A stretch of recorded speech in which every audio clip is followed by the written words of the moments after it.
बिस्मिल्लाहिर्रहमानिर्रहीम अस्सलाम वालेकुम। मैं शकील मलिक आपकी खिदमत में हाज़िर हूँ। आज अडयाला जेल में काफ़ी गहमा गहमी है।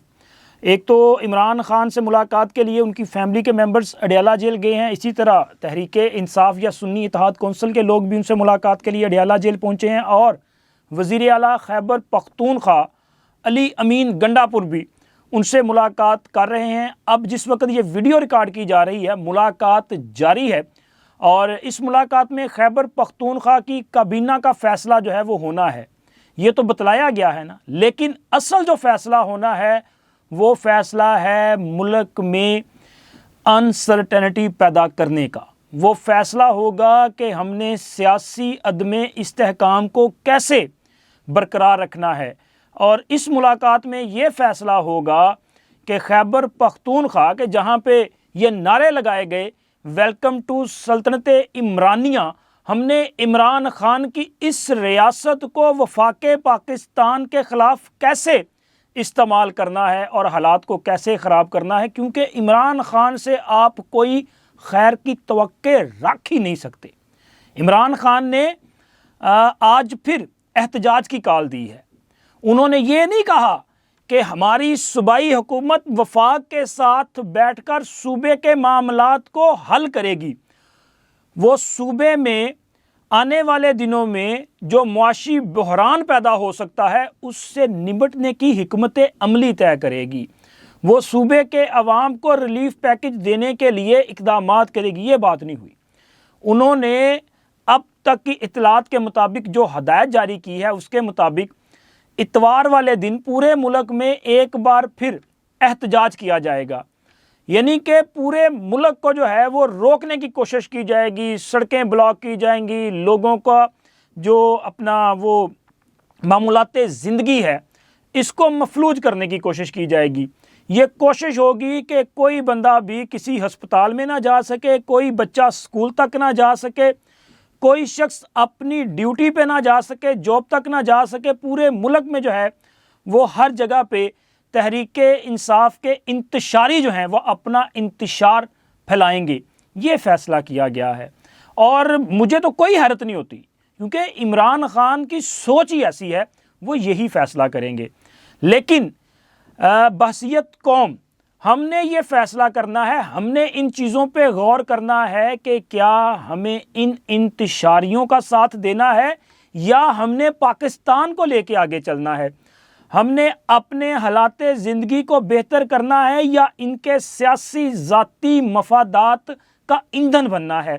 ये हमने फ़ैसला करना है। और सबसे बड़ी बात कि सूबा खैबर पख्तूनख्वा के मेरे जो बहन और भाई हैं उन पर सबसे बड़ी ज़िम्मेदारी है, क्योंकि वहाँ पे एक इंतशारी जमात की हुकूमत है और इमरान ख़ान ने जिन्हें वज़ीर आला खैबर पख्तूनख्वा मुंतखब किया है उनका मिजाज आपके सामने है। बल्कि उनकी ये हालिया दिनों में एक जो ऑडियो सामने आई, बड़ी गंदी और गलीज़ किस्म की ज़ुबान उसमें इस्तेमाल की गई, गंदी गालियाँ दी जा रही हैं। और पूरी ऑडियो में चक्कर क्या है, मामला क्या है? मामला है पैसे का, ठेकेदार का, कि जनाब इसने पैसा नहीं लगाया या पैसा नहीं दिया। हालांकि इससे पहले इमरान ख़ान के दौरे हुकूमत में भी इस किस्म की जो है वो चीज़ें सामने आती रहीं कि ठेकों की मद में किस तरह से गबन किए जाते रहे, ठेकेदारों से कमीशन की मद में पैसे लिए जाने थे। तो ये चीज़ें जो हैं वो नई नहीं हैं।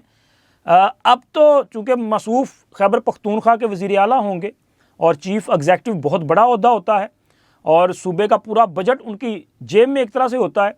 तो अब अल्लाह ही खैर करे कि खैबर पख्तूनख्वा जिसके के पहले ही मुआशी हालात इस कदर जो है वो डिस्टर्ब हैं कि वहाँ पे सरकारी मुलाजमीन को तनख्वाह देने के पैसे नहीं हैं ख़जाने में, तो वहाँ अब क्या सूरत हाल पैदा होगी ये तो आने वाले दिनों में ही पता चलेगा। लेकिन आज की ये मुलाकात जो है वो अहमियत की हामिल है कि इस मुलाकात के बाद इमरान ख़ान की जो सोच है कि सूबाई हुकूमत ने कैसे आगे बढ़ना है वो सामने आएगी।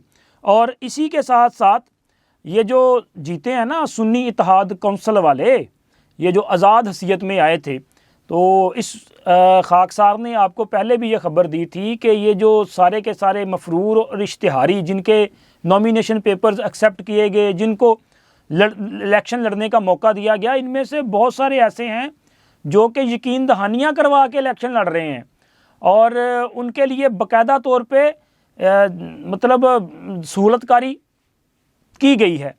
अब उन लोगों से उन ताकतों ने राब्ता करना शुरू कर दिया है जिनको इन्होंने इलेक्शन से पहले कोई यकीन दहानियाँ करवाई थी कि जी हम आपके ताबेदार हैं, हम इलेक्शन के बाद वही कुछ करेंगे जो आप कहेंगे।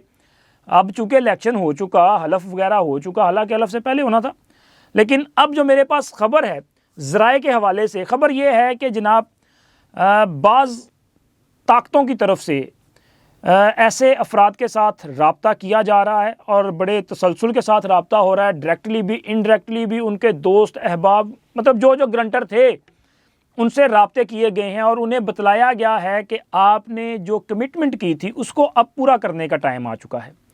तो या तो फिर आप कमिटमेंट पूरी करें, और अगर आपने अपना वादा पूरा ना किया तो फिर हम भी अपने वादे पर कायम नहीं रहेंगे, और अगर हम वादे पे कायम नहीं रहेंगे तो उसके नताइज क्या होंगे वो आप बहुत अच्छी तरह से जानते हैं। नताइज क्या होंगे? ज़ाहिर है जो लोग इस वक्त कौमी असम्बली में, स्पेशली कौमी असम्बली में या दीगर असम्बलियों में ज़रा पुतली तमाशा कर रहे हैं, यहाँ पे जो है वो अजीबो गरीब माहौल पैदा करने की कोशिश कर रहे हैं, और वो किसी को ये पैगाम दे रहे हैं कि जनाब हम तो आपके साथ बड़े वफ़ादार हैं, और जब तक आपके लिए ये सहूलत पैदा नहीं ना करेंगे हम इस हुकूमत को नहीं चलने देंगे। हालांकि उनको पता है कि उनके इस ये जो है ना अपना बंदर तमाशा, इसकी वजह से होना कुछ नहीं है। अगर कुछ होना है तो इन्हीं के ख़िलाफ़ होना है, इन्हीं के ख़िलाफ़ जो है वो कानून ने हरकत में आना है। अभी तो ज़रा वो कहते हैं ना अपना 4 दिन की चांदनी है ना, नई नई हुकूमत है, नए नए ज़रा मामलात हैं, तो अभी ज़रा प्यार मोहब्बत के साथ चीज़ें आगे बढ़ाने की कोशिश की जा रही है। लेकिन जैसे जैसे वक्त गुज़रेगा, जैसे जैसे हालात जो हैं वो नॉर्मल होते जाएंगे, जैसे जैसे चीज़ें जो हैं वो अपना यूज़ टू होती जाएंगी, तो फिर ये मोहब्बत भी कम होती जाएगी, ये थोड़ी सी जो रायतें आपको नज़र आ रही हैं ये भी ज़रा कम होती जाएंगी। फिर डंडा आपको चलता हुआ दिखाई भी देगा, और जब डंडा चलता हुआ दिखाई देगा तो ये जो इस वक्त ज़रा उल्टी सीधी छलांगें लगा रहे हैं ना, ये भी आपको जो है वो अच्छे बच्चों की तरह बैठे हुए दिखाई देंगे। बिल्कुल उसी तरह जिस तरह आपने देखा नहीं, बहुत सारी तस्वीरें आपके सामने आई तो हैं कि ये एक मखसूस वक़्त के लिए उठते हैं और कौमी असम्बली में जो है वो चक्कर लगाते हैं, और चक्कर लगा के नारे वारे लगा के अजीब किस्म का माहौल है।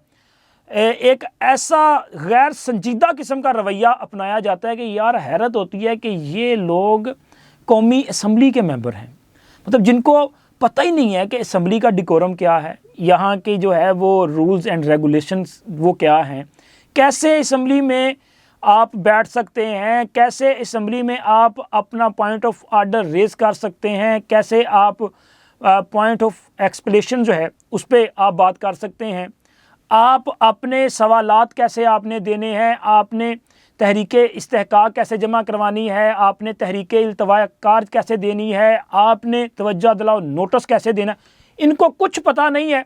सिर्फ पता है तो ये पता है कि जी जैसे ही हुकूमती बेंचेस से कोई उठेगा और वो पॉइंट ऑफ आर्डर पे या किसी भी मामले पे, पॉलिसी बयान पे वो कोई बात करना चाहेगा तो हमने वहाँ पे शोर मचाना शुरू कर देना है। अच्छा, शोर मचाने से आप क्या साबित कर रहे हैं? क्या अगर तो आप ये साबित कर रहे हैं कि जी इससे पाकिस्तान के अवाम जो है वो समझेंगे कि आप जो कह रहे हैं वो ज़्यादा मौसर है और आपके सामने वाला जो खड़ा है वो गलत बयानी कर रहा है, तो सर ऐसे नहीं होगा। बल्कि लोग आपकी इस जो संजीदगी है, सिंसियरिटी है, इसको देखेंगे। वो देखेंगे कि यार ये इन्होंने मजाक बना के रखा हुआ है, बस जो होना था वो हो चुका, आपका चूरन जो बिकना था वो बिक चुका, अब आप इस पार्लियामान का हिस्सा बन चुके हैं। एक तरफ तो आप तमाम प्रिविलेजेस ले रहे हैं, आपने एक दिन भी इनकार किया कि जी हम इस पार्लियामान में नहीं बैठेंगे, क्योंकि आपने इसलिए पार्लियामान में बैठने का फैसला किया कि सर जिस इजलास में जाना है, सैलरी मिलनी है, तनख्वाह मिलनी है, TADA मिलना है, मिस तो कुछ नहीं करना, पैसा तो जनाबे अली इनकी जान है, तो उसको कैसे छोड़ सकते हैं। और इसके साथ साथ देखें ना, एक तरफ जी हम इस हुकूमत को नहीं मानते, हम इस असम्बली को नहीं मानते, हम इस मैंडेट को नहीं मानते, लेकिन दूसरी तरफ जनाब अपोजिशन लीडर का उधर भी हमें चाहिए। उमर अयूब साहब अपोजिशन लीडर के उम्मीदवार हैं, और जनाब पब्लिक अकाउंट्स कमेटी वो भी हमें चाहिए। हालांकि इमरान खान साहब ने, पता ना आपको, पब्लिक अकाउंट्स कमेटी का चेयरमैन बनाने से इनकार कर दिया था अपोजिशन लीडर को। तो उसके लिए भी इन्होंने जो नामजदगी दी है स्पीकर साहब को, उसके लिए जनाब बैरिस्टर अली गौहर साहब का नाम दे दिया गया है। जबकि जो पार्लिमानी हेड हैं कौमी असम्बली में सुन्नी इत्तेहाद कौंसिल के, वो असद कैसर साहब होंगे।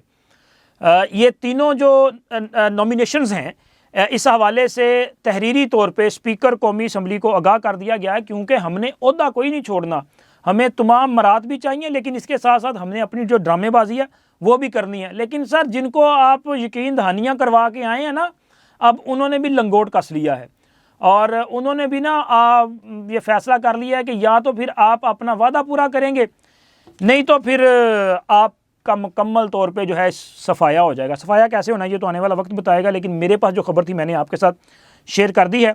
और इसके साथ साथ सरदार लतीफ़ खोसा साहब जो हैं वो भी मतलब उन्होंने बड़ी बड़ी छोड़ देते हैं। और आपको याद होगा कि जब ये इलेक्शन के नतायज आए तो सबसे पहले लतीफ़ खोसा साहब थे जिन्होंने कहा था कि जी अब कौम ने अपना फ़ैसला दे दिया, इमरान खान को फौरी रिहा किया जाए। सदर ममलिकत आरिफ अलवी साहब जो हैं वो इमरान खान की सज़ाएँ माफ़ करने का ऐलान करें और उन्हें जेल से निकाला जाए। बल्कि यहाँ तक इस दावे के बाद यूथियों ने तो हद कर दी ना, उन्होंने तो मुख्तलिफ सोशल मीडिया प्लेटफॉर्म्स पे ये जो है ना वायरल कर दी चीज़ें कि जनाब इमरान खान की रहायशगाह बनी गाला पे जो है वो सिक्योरिटी बढ़ा दी गई है, बनी गाला हाउस को जो है वो साफ वहाँ पे जो है वो चेकिंग की जा रही है, सफाई की जा रही है, ज़मान पार्क में जो है खान के इस्तकबाल की तैयारियाँ मुकम्मल कर ली गई हैं। यानी कि इस्लामाबाद में भी खान होगा और लाहौर में भी खान होगा। जेल जो है वो खुलने के लिए तैयार हो चुकी है। इमरान खान का प्रोटोकॉल अडियाला जेल पहुँच चुका है। उन्होंने तो इमरान खान को रिहा भी करवा दिया, बल्कि कुछ ने तो कहा जनाब इमरान खान के लिए वज़ीर आज़म हाउस जो है वो काकड़ साहब खाली करने जा रहे हैं, क्योंकि इमरान खान अगला वज़ीर आज़म होगा। तो उन्होंने तो मतलब उस पर शुरू हो जाते ना, ये यूथियों को ज़रा थोड़ा सा आप ज़रा चाबी दें तो फिर ये पूरे वो अपना वो गेम नहीं होती जिसको चाबी दे वो बढ़ावा साथ घूमना शुरू हो जाता है, तो ये उससे ज़्यादा स्पीड के साथ जो है वो घूमना शुरू हो जाते हैं। लेकिन लतीफ़ खोसा साहब ने अब मुराद सईद साहब को भी पीछे छोड़ दिया है। मसूफ़ ये फरमाते हैं कि जी इमरान खान को रिहा किया जाए तो इमरान खान को वज़ीर आज़म बनाया जाए तो हमारे जो ओवरसीज़ पाकिस्तानी हैं वो पाकिस्तान का कर्जा उतार देंगे। वो मुझे याद आया कि मुराद सईद ने भी, याद है ना आपको कि 2000 अपना ये जो 18 का इलेक्शन था उससे पहले कहा था ना, खान आएगी, खान वज़ीर आज़म बनेगी, खान पहले ही दिन फाइलें मंगवाएगी और खान तमाम करप्टों को लटकाएगी।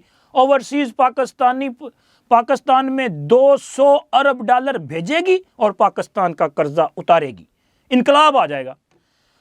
भाई ना तो वो फाइलें खुली, ना कोई फाइलें थी, ना किसी से पैसा वापस लिया गया, ना किसी ओवरसीज़ ने पैसा भेजा। बल्कि इमरान खान ने तो मेरा ख्याल कि कहा था, रिक्वेस्ट की थी ओवरसीज़ से कि जी आप 500 आई थिंक डॉलर के पर मंथ भेज दें, तो तब भी किसी ने नहीं भेजे थे। बल्कि इमरान खान के दौरे हुकूमत में पाकिस्तान में अगर बाहर से पैसा आया तो उसको गबन कर लिया गया।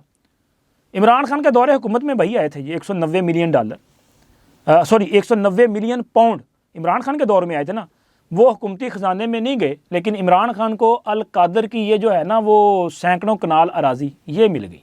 वो इमरान खान और बुशरा बीबी वो एक ट्रस्ट बना के उसके ट्रस्टी बन गए हैं। वो इनडायरेक्टली ज़मीन तो इन्हीं के पास गया ना, तो वो इनको मिल गई।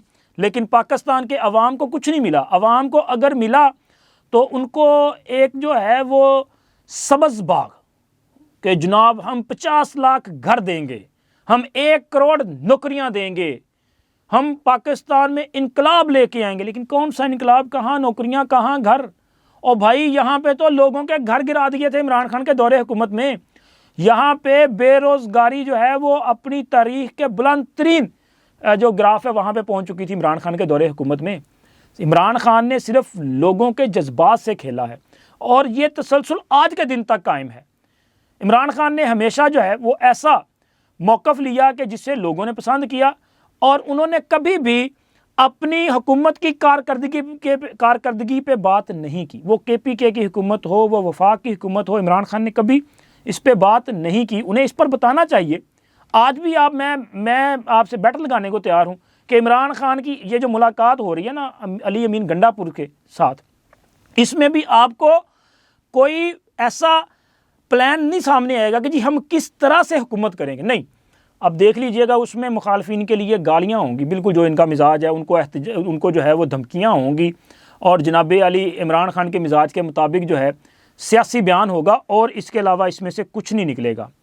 और दूसरी तरफ इनको चूँकि मुसीबतें तो पड़ती जा रही हैं ना, अब इलेक्शन कमीशन ने जो फ़ैसला किया कि इनकी जो स्पेशल सीट्स हैं सुन्नी इत्तेहाद कौंसिल की वो इनको नहीं मिलेंगी। मैंने इस पे जो सुबह वीडियो की उसमें भी जिक्र किया था कि अखलाक कानूनी तौर पे तो जवाज़ नहीं था, कानूनी तौर पे इनको सीटें नहीं मिल सकती, लेकिन अखलाकी तौर पे सोचा जाना चाहिए था। लेकिन बहुत सारे लोगों ने इस पर कमेंट्स भी किए कि जनाब क्यों दी जाएँ सीटें, अगर कानून इजाज़त नहीं देता तो गैर कानूनी काम क्यों किया जाए। बिल्कुल ना करें जी गैर कानूनी काम। अगर गैर कानूनी काम नहीं करना तो फिर इसका मतलब है कि नवाज शरीफ के लिए 2/3 अक्सरियत है। कौमी असम्बली में इस वक्त मुस्लिम लीग नून की हुकूमत है, और मुस्लिम लीग नून का मतलब है मियाँ नवाज शरीफ, क्योंकि मियाँ नवाज शरीफ किंग मेकर हैं। उनकी मंजूरी के बगैर शहबाज शरीफ साहब वज़ीर आज़म नहीं बन सकते, और उनकी मंजूरी के बगैर शहबाज शरीफ साहब कोई मेगा प्रोजेक्ट भी अनाउंस नहीं कर सकते, क्योंकि हर फैसले पे जो स्टैंप लगेगी, जो मोहर लगेगी, वो मियाँ नवाज शरीफ की होगी। और ये जो स्पेशल सीट्स मिलने जा रही हैं, इसमें आई थिंक कि कौमी असम्बली में 27 के करीब कुछ सीटें या 23 शायद खाली हैं, तो ये हुकूमती इत्तेहाद को मिलेंगी, सबसे ज़्यादा मुस्लिम लीग नून को, और उसके बाद पीपल्स पार्टी और बाकी जो पॉलिटिकल पार्टीज़ हैं उनको सीटें मिलेंगी। और ये सीटें मिलने के बाद हुकूमती इत्तेहाद की जो अक्सरियत है वो 2/3 हो जाएगी। और यही सिचुएशन पंजाब में है। पंजाब में सबसे ज़्यादा जो सीटें हैं वो मुस्लिम लीग नून को मिलेंगी, और यहाँ पे मुस्लिम लीग नून की जो अक्सरियत है वो तो खैर पहले भी सादा अक्सरियत उनके पास है, तो यहाँ पर भी हुकूमती इत्तेहाद के पास 2/3 अक्सरियत होगी। और यही सिचुएशन, यानी कि ये फ़ायदा जो है बलोचिस्तान, KPK और सिंध असम्बली में अददी अक्सरियत के हवाले से हुकूमती इत्तेहाद के पास होगी। लेकिन 2/3 मेजॉरिटी का मतलब ये है कि इस हुकूमत के पास आइन में तरामीम करने समेत, बजट की मंजूरी समेत हर किस्म की कानून साजी करने का जो है वो मुकम्मल एक मैंडेट होगा। इनको किसी किस्म की जो है वो बिसाखियों की ज़रूरत नहीं पड़ेगी, क्योंकि अगर आपने आइन में कोई अमेंडमेंट करनी है तो उसके लिए फिर आपको अपोजिशन को मिलाना पड़ता है कि जी ये हम करेंगे, फिर उनकी ब्लैकमेलिंग का शिकार होना पड़ता है। तो ये तो वैसे ही ब्लैकमेल है।